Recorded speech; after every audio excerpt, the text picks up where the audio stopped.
Hi, காலையில் 4:30 மணிக்கு alarm வச்சு அந்த அலாரம்க்கு எந்திரிச்சு தட்டு மாதிரி கிச்சனுக்குள்ளே வந்தாச்சு. மண்டேனாலே சண்டே வச்ச மிச்சத்தை தான் மண்டே ஃபுல்லாக ஓட்டுவோம். அதே மாதிரி இன்றைக்கி எங்கள் வீட்டில் ஃபிஷ் கிரேவி இருக்குது, மீன் வந்து மசாலா தடவி ஃப்ரிட்ஜில் இருக்குது. அதை தான் இன்றைக்கி வச்சு லஞ்சுக்கு ஓட்டணும். காலையிலக்கு மட்டும் தோசை சுட்டு தேங்காய் சட்னி வச்சேன். அப்புறம் கொஞ்சோண்டு சக்கரவள்ளி கிழங்கு இருந்துச்சு, அதையும் அவிச்சு எடுத்து வச்சேன். அவ்வளோதான் இன்றைக்கி சமையலே. காலையில் 4:30 மணிக்கு எழுந்திரிச்சு இந்த 5:30 வரைக்கும் இதவே ரெடி பண்ணி கிச்சனுக்குள்ளேயே சமைக்கிற மாதிரியே கொஞ்சம் பில்டப் பண்ணேன். போய் லஞ்சை திறந்து பார்த்தா தான் இருக்கும் நேற்று சமைச்சது இன்றைக்கி மறுபடியும் வைக்கிறதுக்கு 4:30க்கெலாம் எழுந்திரிச்சு பெரிய சீன் க்ரியேட் பண்ணிகிட்டு இருந்தாலே அப்படின்ன மாதிரி.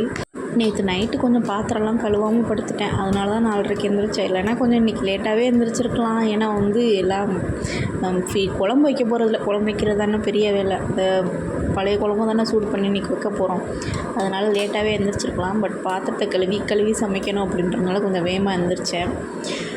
ஒரு பப்பாளி இருந்துச்சு, அது நல்லா பழுத்து இருந்தது. ஸோ அதையும் கட் பண்ணி கொஞ்சோண்டு வச்சாச்சு.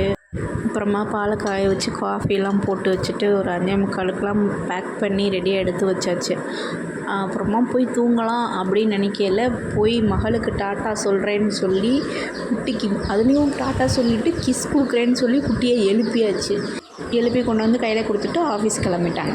டேடி கிளம்பிட்டாங்க. இனி பொண்ணு வந்து ஆரம்பிச்சிருவா அவள் டியூட்டியை. ஓகே, பாய், தேங்க்ஸ் ஃபார் வாட்சிங்.